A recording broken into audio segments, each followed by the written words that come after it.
backwards. We're on episode 46, 47. 47, we think. So that's what we said. But yeah, walking backwards. So Chris, take it away. And hope everyone's doing well. Yeah. I'm sorry. Okay, we're back. So let's talk about the energies. Yeah, let's talk about the energies real quick. Insane today. Whoa. Feels like from the bottom of the spine to the top of the spine, just lit up. And that's the energy report. Alright, so what is walking backwards about, Chris? Do you know what abracadabra means? It's something about, like, manifesting your wishes, right? Isn't it? It's like... I can't remember what. You've told me before, and I found it really interesting. Speaking it into existence. Speaking it into existence. That has a lot to do with walking backwards. I'm going to say the word walking backwards about halfway through. Through our discussion? Through our discussion. And I want to start this one, just like we always do. These talks come to me, and then I have to decipher why, what sort of understanding, and all of our episodes are one after the other, and they all have something to do with each other, and then not planned. That's not a planned thing. It was just how it worked out. But this one has to do with the last one, and we kind of I don't even remember what the last one was, but it was we kind of just went off in a different direction, and we ended up talking about the moment, the eternal now, and ways to kind of practice being in the moment. And so we're going to talk more about that today, right?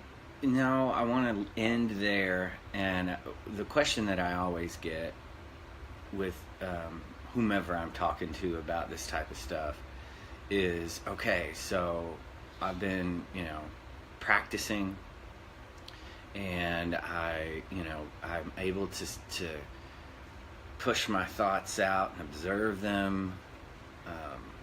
I know my power is not to grab them, so I'm good there.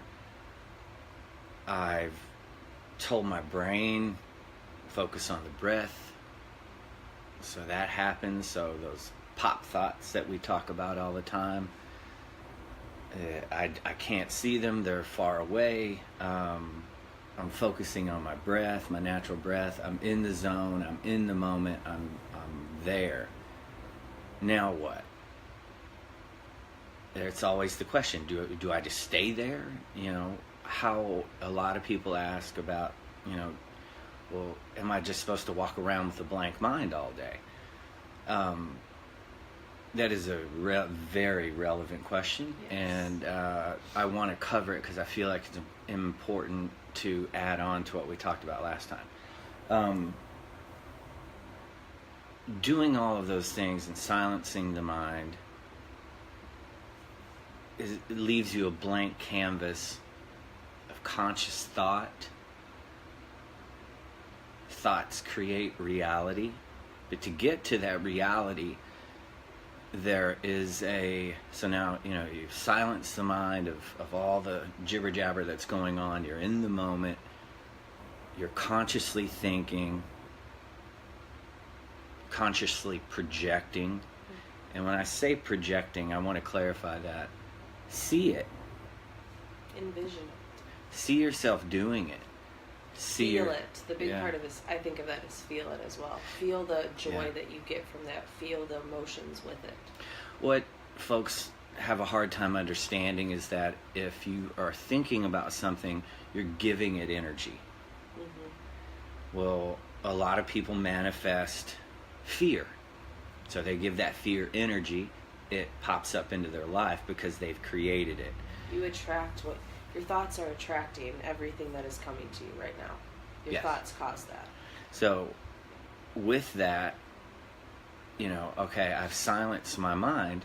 Okay, now what I like to say is you consciously think, which thoughts create your reality. You project it. Cassie added feel. We're going to talk about feel in a little bit. You feel it. You take action. You consciously plan if it's something that needs a plan. And these are all things you're saying to do while in the now. This is Yeah, what's you're actually completely happening. in the now. You have a clear space in your head, and now fill it full of.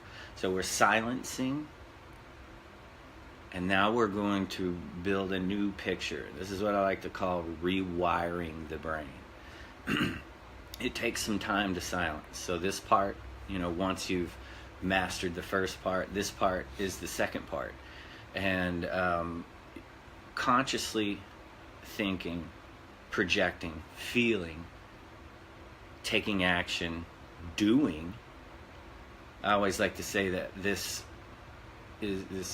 existence that we're in isn't magic. It's magical. It's super magical.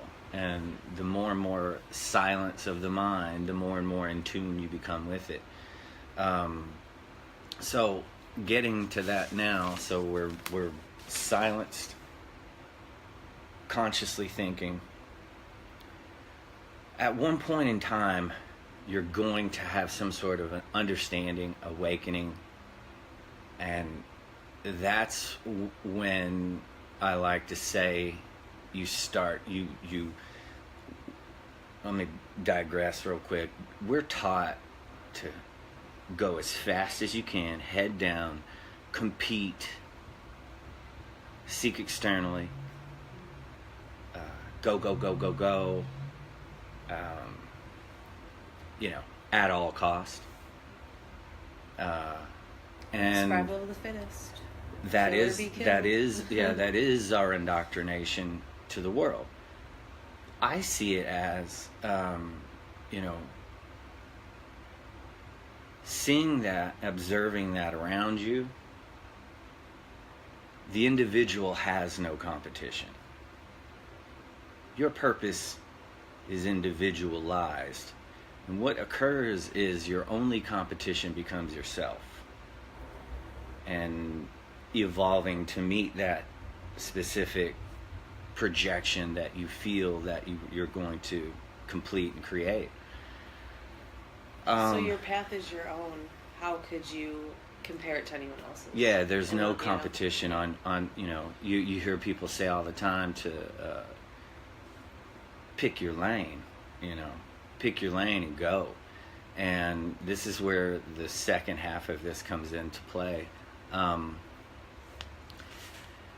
you have anything to add to that? Well, did you really wrap up? So that was really wrapping up the being in the now when you are meditating, whatever it may be, this walking meditation. I don't know if you really got into that. Is that? I'll go into the walking meditation probably in a little bit. Oh, okay. I was just saying at the stage of you're consciously planning, consciously thinking, you're not jumping forward or backward in your daily routine. That's really... You hear these two words all the time, and it's anxiety and depression.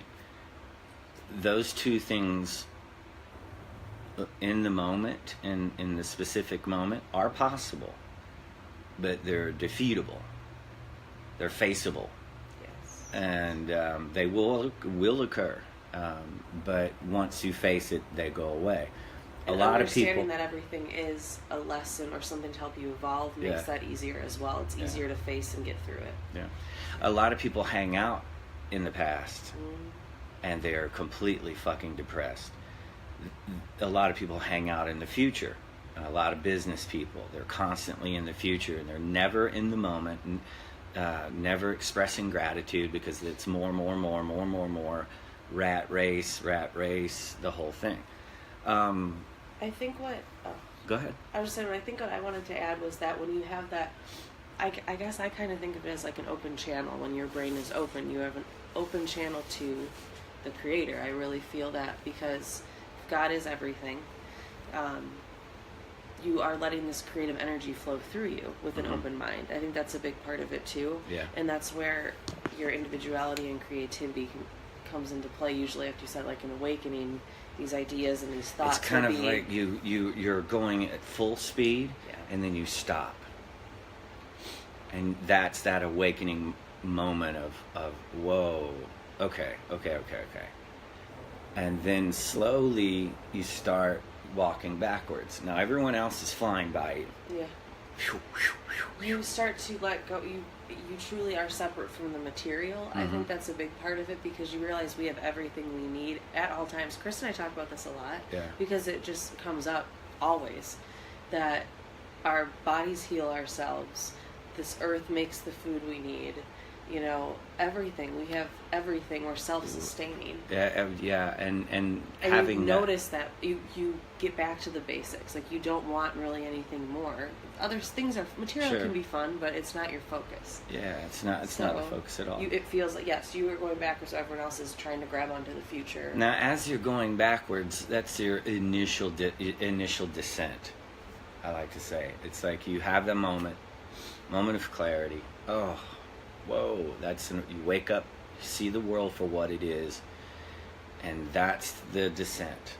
And so, you know, as in that descent, you know your objective. You know, you have a lot of objectives along the way, and I like to think about it as a snake shedding its skin. Nature is a blueprint for humanity. We've just lost touch with that. And that all goes down to becoming aware. When you have your clear mind, you're more aware of everything around you. And you will start to see how everything is everything. And you'll start to see the magical part of it. And you know, it's impossible to see that when you in the future or in the past. Yeah, well, I mean, when you're on that full speed ahead mentality, and then you start to realize that there is no competition. Okay, well, you know, I've always known that this is going to be my purpose. I know it's been a big part of my life. I'm actually going to, you know, do what I'm supposed to do. And then that's when it all starts to, that's where the divine guidance comes in, you know, and all of that other stuff. But we did an episode called The Land of Is. And I want to get into feeling, like you were talking about earlier. During this process, we like to say that you're traveling from the head to the heart. You know, and that journey from the head to heart is very personal. It's your journey. You know, you'll have your specific unwinding that you do as you start to walk backwards. But you start to feel, and you can tell a lot about a person by 2 words, and it's think or feel. And if you hear somebody speak and they say the word, you know, I feel, they're speaking from the heart. If they're saying the words I think, they're coming from here. Strictly in the business world, if you can't say you feel, when you, like, that's how it is. Yeah, it's like, too soft. You can't. Yeah. You're not supposed to go based off feelings. It's all about logic and. Well, let me tell you something. You know what I'm saying? I'm just saying it's very interesting. Let me tell you something that's about non-conscious business. The most successful people in the business world all operate off of feeling. It's your intuition. From Steve Jobs to Bill Gates to I'm just saying all the ballers, but in that. Not at that. I'm saying at other levels. Yes, it's very, very cutthroat. From my experience, all from here. Yeah. But the top of the game is all from feel. Yeah, and when you go from the head to the heart, that's where you find your intuition. That heart is your intuition. Mm-hmm. It's when they say it's a gut feeling. It's your heart. Yeah, it's that voice with no voice that you can't refuse. It's like, it's you, it's your higher self. And getting into identity, I want to talk about identity real quick. We live in a world to where everyone on that indoctrinated path starts labeling themselves. They start, I like to say, it's like you get up in the morning, you put your suit of armor on with all of your labels, and you lug that thing around all day. That identity is something, as you have that moment of clarity through your meditations, you awaken, you start to go backwards or start to go down to descent. You're going to start shedding these skins that you don't need. That is your identity. And you can take away that identity in meditation. You can, things start to fall away. As you go in more, you can't identify with that part of your identity anymore. And so what's funny is there's such a big deal about identity theft. It's funny. Yeah. You just stop and think about it, I never based thought on about this that. conversation. Yeah. You just say that, I'm like, identity theft. People can take your identity. Well, they're take your name. It's just a label. That's your identity. But and your identity, it's not though. It's not who you are. It's no your shit. name and your finances. Like, that's not who you are, but No. that's our identity. Yeah, it's money, it's how much status we have and what our name is. Brilliant observation, Cassie. Interesting. That might be a talk in and of itself.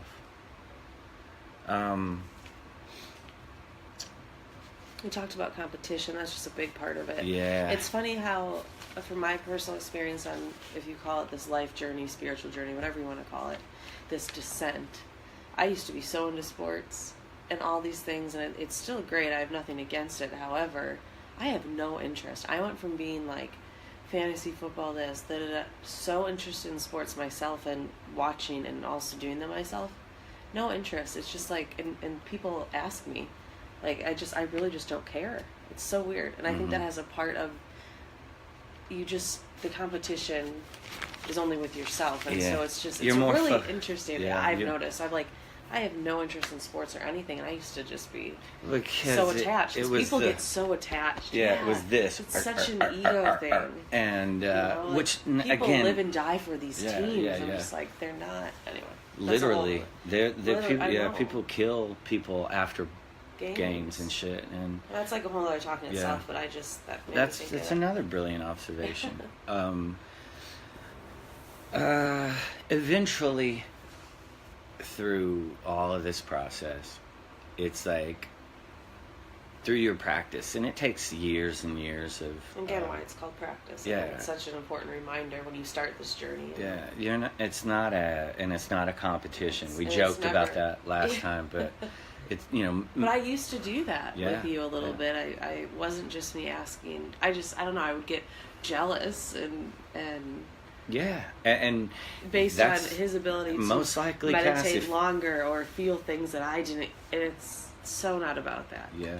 But we're so indoctrinated for competition, in the world surrounded with competition. It's like. May I speak on yoga for a second? Oh yeah. We've talking about competition. We, Sun, Mind, and Body is a fitness thing, and it's. Many assume there's competition. Yeah, and. Yoga is a big part of what we do. We've had the opportunity to meet some yogis who are completely hip to the fact of yoga was created 5,000 years ago, and that it wasn't created to tighten your ass. It was created to remove your ass or your head from your ass. And I watched a thing on this guru yogi, and he's an older gentleman and had his whole thing on and just as cute as can be. He's like, what happened to yoga? I think I shared it on the Sun page, but yoga has become a competitive sport. Well, yeah. I'm sorry, but it has. And there is competition yoga. It's on Instagram. Yeah, and everything. yeah. And you know what? That's fine. You know, but the yoga that... But it's about what pants you're wearing. What Lululemons you're wearing. Sure. Which is a great company. We love Lululemon. Yeah, we love Lululemon. But it's that idea of, you know, what rings am I wearing to yoga class? The same thing in fitness. You know what? Yeah. And there are other what pose? There are fitness things like you said in your magazine article. Congratulations, by the way. Oh. You know, 20% of people already belong to a gym. 80% of the people won't go to a gym because of those 20% of the people. You know, your fitness side is either that competitive, you know, yoga. Or there's lifting. Competitive, crazy lifting, barbaric, where people, I've observed people do that sort of lifting, and injuries are trophies, or they're trophies. That it's kind of like, look at me, I had surgery, and it's kind of like, oh, and so the 80% of the people out there are terrified of that, as well they should be, but. It's all personal journeys. Sure. What all of these are. Yeah. Fitness. But they have become yoga, exactly. They have become this the public, world. Yeah, it's the world, and put on display about how great I am and how I'm the best. So what we do with this, our purpose is ourselves and everybody else. Yeah, is we train the mind, we train the body, and the spirit comes. The spirit is something that you'll find on your own through both of these, and you know, getting off on the tangent of competition and fitness, I think it was important, because what we try to do is we're you know, during our process, your only competition is yourself. And I just think that's so important to remember for meditation, like just basic meditation, because you'll naturally want to compete when you see these people posting all these photos on Instagram or on social media of these beautiful meditation areas, and how it's so magical, and not everyone talks about the difficulty it is to silence your mind. What I'm going to start doing? I'm going to, you know how we have laundry on the couch right now?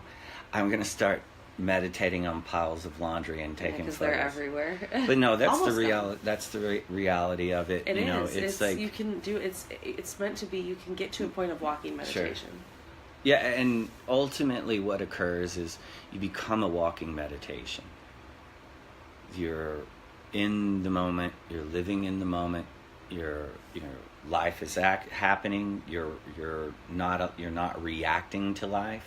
Yeah. Because you're creating it. So that's another thing of, not allowing life to happen to you, but happening to life. You see things also as happenings. They're just things that are happening. It's not anything that you grab and attach yourself to, because that's when the pain starts. If you attach yourself to anything, you're already depressed or anxious from it. So I one of the most important things about the now is that if you're not present, if you're not in the moment, you're missing out on existence. Well, I mean, it's like today, I feel so strongly about that, and I think that's where life becomes beautiful, is when you can silence your mind and really observe life for what it is. But we were outside playing today, came in, Lazarus had mud on his shoes, and I was in the kitchen. I go, Chris, oh my gosh, this is so cool. And I walked out, and it's a leaf shaped like a heart. Yeah. And I even said to Chris, I go, it's so interesting. If I wasn't I realized myself, if I wasn't in the moment, just aware of my every surrounding, you would have missed missed that heart-shaped leaf that was on the floor. Yeah. Or attached to his shoe or something, So it's just, I know that seems silly, but that's just an example that happened to me today that makes you realize just, how important it now it goes back to people need reminders to get their babies in their cars. I hate to bring that up, but that just tells me how unaware, how out of the moment people are. Like when that was all happening, it was big time last summer. Yeah, well, it's really easy to attach yourself to chaos. And when especially if you aren't hip to the fact of of ways to silence the mind. And, you just get into this whirlwind of chaos that's happening around you. But if you can step back, step back and see it for what it is, observe and work it, on yourself, observe it, work on yourself, it becomes a whole different thing. As the body requires movement, the mind requires stillness. You see a lot of people. That's a good point. A lot of people just mind blaring. You can feel it. It's an energy in it, and it's. You ever feel tired after being around someone and drained? You can. Yeah, you can actually feel the spiky energies, and it's just it goes to harmony and disharmony, and you can see folks who are in harmony, who are vibrating with the earth, and